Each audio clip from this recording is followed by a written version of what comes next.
ನಮಸ್ಕಾರ. ನಾನು ರಾಮಲಿಂಗೇಗೌಡ, ಮಾಹಿತಿ ಹಕ್ಕು ಕಾಯ್ದೆ ಬಳಕೆದಾರ ಹಾಗೂ ಸಾಮಾಜಿಕ ಹೋರಾಟಗಾರ.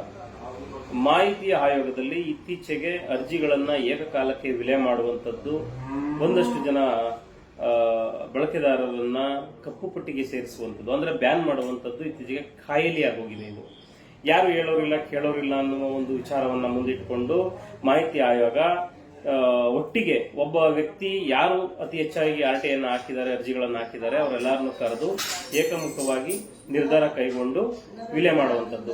ಅದು ಸಾರ್ವಜನಿಕ ಹಿತಾಸಕ್ತಿ ಏನಿದೆ, ಒಂದು ವೇಳೆ 100, 200, 1000 ಅರ್ಜಿಗಳನ್ನು ಹಾಕಿದ್ದಾರೆ ಅನ್ನೋದಾದ್ರೆ, ತಾವು ಅರ್ಜಿಗಳನ್ನ ಪರಿಶೀಲನೆ ಮಾಡಿದೀರಾ, ಯಾವ ವಿಚಾರದಲ್ಲಿ ಅರ್ಜಿ ಹಾಕಿದ್ದಾರೆ ಅಂತ ಇನ್ನೊಂದು ಉಲ್ಲೇಖ ಮಾಡ್ತೀರಿ. ಪದೇ ಪದೇ ಅರ್ಜಿಗಳನ್ನ ಹಾಕಿದ್ದಾರೆ ಒಂದೇ ಕಚೇರಿಗೆ ಅಂತ ಮಾಹಿತಿ ಕೊಡದೆ ಹೋದ್ರೆ ನಾವು ಮೊದಲನೇ ಮೇಲ್ಮನವಿಗೆ ಹೋಗ್ತೀವಿ. ಮೊದಲನೇ ಮೇಲ್ಮನವಿಯಲ್ಲಿ ಮಾಹಿತಿ ಕೊಡಿಸದೆ ಹೋದ್ರೆ ದ್ವಿತೀಯ ಮೇಲ್ಮನವಿಗೆ ಹೋಗ್ತೀವಿ.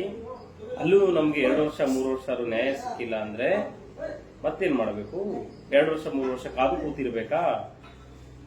ಮತ್ತೊಂದು ಮರು ಅರ್ಜಿ ಸಲ್ಲಿಸೋದ್ರಲ್ಲಿ ತಪ್ಪೇನಿದೆ? ಯಾವ ಸಂವಿಧಾನದಲ್ಲಿ ಅಥವಾ ಯಾವ ಮಾಹಿತಿ ಹಕ್ಕು ಕಾಯ್ದೆನಲ್ಲಿ 2ನೇ ಬಾರಿಗೆ ಅರ್ಜಿಯನ್ನ ಸಲ್ಲಿಸಬಾರದು ಅಂತಿದೆ? ಯಾವ ವ್ಯಕ್ತಿ ಎಷ್ಟು ಅರ್ಜಿಗಳನ್ನು ಬೇಕಾದರೂ ಯಾವ ಕಚೇರಿಗೆ ಬೇಕಾದರೂ ಸಲ್ಲಿಸಬಹುದು, ಅದು ನಮ್ಮ ಹಕ್ಕು. ಅದನ್ನ ಕಸಿದುಕೊಳ್ಳುವ ನಿಟ್ಟಿನಲ್ಲಿ ಮಾಹಿತಿ ಆಯೋಗ ಇತ್ತೀಚೆಗೆ ಕೆಲಸ ಮಾಡ್ತಿದೆ. ಇದನ್ನ ಇವತ್ತೇನು ನೀವು ಇತ್ತೀಚೆಗೆ 7 ಜನ ಮಾಹಿತಿ ಹಕ್ಕು ಕಾಯ್ದೆ ಬಳಕೆದಾರರನ್ನ ಬ್ಯಾನ್ ಮಾಡಿ ಕಪ್ಪು ಪಟ್ಟಿಗೆ ಸೇರಿಸಿದ್ರಿ. ಇದು ಸಂವಿಧಾನ ವಿರೋಧವಾಗಿದೆ, ಕಾಯ್ದೆಗೆ ವಿರೋಧವಾಗಿದೆ, ನ್ಯಾಯಾಲಯದ ವಿರೋಧವಾಗಿದೆ. ಇದು ನಿಮ್ಗೆ ಏನ್ ಅಧಿಕಾರ ಇದೆ, ಯಾವ ನೈತಿಕತೆ ಇದೆ ಬ್ಯಾನ್ ಮಾಡೋದಕ್ಕೆ? ಹಾಗಿದ್ರೆ ಮಾಹಿತಿ ಆಯೋಗದಲ್ಲಿರುವಂತಹ ಆಯುಕ್ತರುಗಳು ಕ್ಲೀನ್ ಚೀಟ್ ಆಗಿದ್ರೆ ತಮ್ಮ ಮೇಲೆ ತಾವು ಹಿಂದೆ ಇಲಾಖೆಯಲ್ಲಿ ಕರ್ತವ್ಯ ನಿರ್ವಹಿಸುತ್ತಿದ್ದ ಸಮಯದಲ್ಲಿ ಯಾವುದೂ ಅಲಿಗೇಷನ್ ಇಲ್ವಾ ನಿಮ್ಮ ಮೇಲಾಗಿದ್ರೆ? ನೀವೆಲ್ಲ ದೇವಲೋಕದಿಂದ ಎಳೆದು ಬಂದವರ? ಮಾಹಿತಿ ಹಕ್ಕು ಕಾಯ್ದೆ ಅಡಿಯಲ್ಲಿ ಅರ್ಜಿ ಸಲ್ಲಿಸಿದ ವ್ಯಕ್ತಿ 30 ದಿನ 45 ದಿನ ಇನ್ನು 2 ವರ್ಷ 3 ವರ್ಷ ತಮ್ಮ ಆಯೋಗದ ಬಾಗಿಲಿಗೆ ಅಲದಾಡಿರ್ತೀವಲ್ಲ, ಅದ್ರ ಶ್ರಮ ಏನಿದೆ ಅಂತ ನಿಮ್ಗೆ ಗೊತ್ತಿದೆಯಾ? ಸುತ್ತ ಪೊಲೀಸ್ ಬಂದೋಬಸ್ತ್ ಹಾಕೊಂಡು ಮಾಹಿತಿ ಆಯೋಗ ನಡೆಸುವಂತ ನಿಮ್ಗೆ ನೈತಿಕತೆ ಇದೆಯಾ ಬ್ಯಾನ್ ಮಾಡೋದಕ್ಕೆ? ಇದನ್ನ ಪ್ರತಿಯೊಬ್ಬ ಮಾಹಿತಿ ಹಕ್ಕು ಕಾಯ್ದೆ ಬಳಕೆದಾರ ಖಂಡಿಸ್ತೀವಿ. ಅತಿ ಶೀಘ್ರದಲ್ಲೇ ಯಾರಾದ್ರೂ ನೇತೃತ್ವವನ್ನು ವಹಿಸಿಕೊಂಡು ಒಂದು ಹೋರಾಟಕ್ಕೆ ಕರೆ ಕೊಟ್ರೆ ಆ ಹೋರಾಟದಲ್ಲಿ ನಾನು ನನ್ನ ತಂಡ ಸಹ ಭಾಗಿಯಾಗ್ತೀವಿ. ಇದನ್ನ ನಾವು ಒಪ್ಪೋದಿಲ್ಲ. ಈ ಕೂಡಲೇ ಏನು 7 ಜನಗಳನ್ನ ನೀವು ಕಪ್ಪು ಪಟ್ಟಿಗೆ ಸೇರಿಸಿದ್ರಿ, ಅದನ್ನ ನಾವು ಒಪ್ಪೋದಿಲ್ಲ. ಇದು ಸಂವಿಧಾನ ವಿರೋಧವಾಗಿದೆ. ಹಾಗಾಗಿ ಇದನ್ನ ನಾವು ಒಪ್ಪೋದಿಲ್ಲ, ಖಂಡಿಸ್ತೀವಿ. ಈ ಕೂಡಲೇ ಆ 7 ಜನರನ್ನ ಕಪ್ಪು ಪಟ್ಟಿಗೆ ಸೇರಿಸಿರೋದನ್ನ ಹಿಂಪಡಿಬೇಕು. ಒಂದು ವೇಳೆ ಹಿಂಪಡಿಲಿಲ್ಲ ಅಂದ್ರೆ ನಮ್ಮ ಹೋರಾಟವನ್ನ ನೀವು ಎದುರಿಸಬೇಕಾಗ್ತದೆ. ಇದು ಇಲ್ಲಿಗೆ ನಿಲ್ಲೋದಿಲ್ಲ. ಇನ್ನು ಮುಂದೆ ಮಾಹಿತಿ ಆಯೋಗದಲ್ಲಿರುವಂತಹ ಆಯುಕ್ತರುಗಳು ಕೆಲಸ ಮಾಡಬೇಕಾದ್ರೆ ಮಾಹಿತಿ ಹಕ್ಕು ಕಾಯ್ದೆ ಅನುಸಾರ ಕೆಲಸ ಮಾಡಿ, ಮಾಹಿತಿಯನ್ನು ಕೊಡಿಸೋ ನಿಟ್ಟಲ್ಲಿ ಕೆಲಸ ಮಾಡಿ, ದಂಡ ವಿಧಿಸುವ ಮೂಲಕ ನಿಮ್ ಕೆಲಸವನ್ನ ಮಾಡಿ. ಅದನ್ನ ಬಿಟ್ಟು ಏಕಾಏಕಿ ಅರ್ಜಿಗಳನ್ನ ವಿಲೆ ಮಾಡೋದು, ಕಪ್ಪು ಪಟ್ಟಿಗೆ ಸೇರಿಸೋದು, ಇದನ್ನ ನಾವು ಯಾವ ಮಾಹಿತಿ ಹಕ್ಕು ಕಾಯ್ದೆ ಬಳಕೆದಾರನ್ನು ಒಪ್ಪೋದಿಲ್ಲ. ಅದು ನಮ್ಮ ಹಕ್ಕು. ನಮ್ಮ ಹಕ್ಕನ್ನು ಕಸಿದುಕೊಳ್ಳುವ ವ್ಯಕ್ತಿ ಯಾರೇ ಆಗಿರ್ಲಿ ಅವರ ವಿರುದ್ಧ ಸಮರ ಸತಸಿದ್ಧ.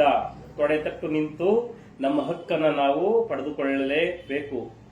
ದಯಮಾಡಿ ಎಲ್ಲ ಮಾಹಿತಿ ಹಕ್ಕು ಕಾಯ್ದೆ ಬಳಕೆದಾರರು ಈ ಒಂದು ಆದೇಶದ ವಿರುದ್ಧ ತೊಡೆತಟ್ಟಿ ನಿಲ್ಲುವಂತ ಸಮಯ ಬಂದಿದೆ. ನಾವು ಇವತ್ತು ಏನಾದರೂ ಈ ಒಂದು ವಿಚಾರದಲ್ಲಿ ಧ್ವನಿ ಎತ್ತದೆ ಹೋದ್ರೆ ಮುಂದೊಂದು ದಿನ ಪ್ರತಿಯೊಬ್ಬರನ್ನು ಕಪ್ಪು ಪಟ್ಟಿಗೆ ಸೇರಿಸಿ ಮಾಹಿತಿ ಹಕ್ಕು ಕಾಯ್ದೆ ರಾಜ್ಯದಲ್ಲಿ ಇತ್ತು ಅನ್ನೋದನ್ನೇ ಅಳಿಸಿ ಹೋಗುವ ನಿಟ್ಟಿನಲ್ಲಿ ಈ ಆಯುಕ್ತರುಗಳು ಕೆಲಸ ಮಾಡ್ತಾರೆ. ಅದನ್ನ ಖಂಡಿಸಬೇಕಿದೆ. ದಯಮಾಡಿ ರಾಜ್ಯದಲ್ಲಿರುವಂತಹ ಎಲ್ಲ ಸಾಮಾಜಿಕ ಹೋರಾಟಗಾರರು, ಮಾಹಿತಿ ಹಕ್ಕು ಕಾಯ್ದೆ ಬಳಕೆದಾರರು, ಸಾರ್ವಜನಿಕರು ಇದರ ವಿರುದ್ಧ ಧ್ವನಿ ಎತ್ತಬೇಕು, ನಮ್ಮ ಜೊತೆ ಕೈ ಜೋಡಿಸಬೇಕು.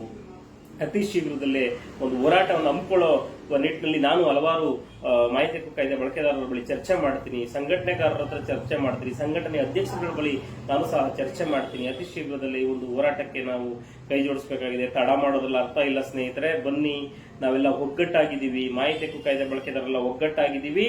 ನಮ್ಮ ತಂಟೆಗೆ ಬಂದ್ರೆ, ನಮ್ಮ ಕಾಯ್ದೆಯ ತಂಟೆಗೆ ಬಂದ್ರೆ ನಾವು ಸಿಡಿದೇಳಲು ಸತ್ತ ಸಿದ್ಧ ಅಂತ ಒಂದು ಸಂದೇಶವನ್ನ ರಾಜ್ಯದಲ್ಲಿರುವಂತಹ ಆಡಳಿತ ಚುಕ್ಕಾಣಿ ಹಿಡಿದವರಿಗೆ ಹಾಗೂ ಇಲಾಖೆಯವರಿಗೆ ಹಾಗೂ ಮಾಹಿತಿ ಆಯುಕ್ತರಿಗೆ, ಈಗಿರೋರಿಗೆ ಮತ್ತೆ ಮುಂದೆ ಬರೋರ್ಗೂ ಒಂದು ಪಾಠವನ್ನು ಕಲಿಸಬೇಕಾಗಿದೆ.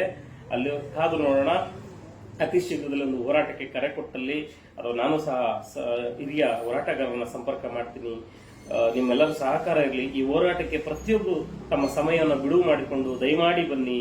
ನಮ್ಮ ಹೋರಾಟದ ಕಿಚ್ಚು ಏನು ಅನ್ನೋದನ್ನ, ನಮ್ಮ RTI ಬಳಕೆದಾರರ ಶ್ರಮ ಏನು ಅನ್ನೋದನ್ನ ನಮ್ಮ ಹೋರಾಟದ ಮೂಲಕ ಅವರಿಗೆ ತಲುಪಿಸೋಣ ಅಂತೇಳಿ ನಾನು ಈ ಮೂಲಕ ತಮ್ಮನ್ನು ಕರೆ ಕೊಡ್ತಾ ಇದ್ದೀನಿ. ಥ್ಯಾಂಕ್ ಯು, ಧನ್ಯವಾದಗಳು.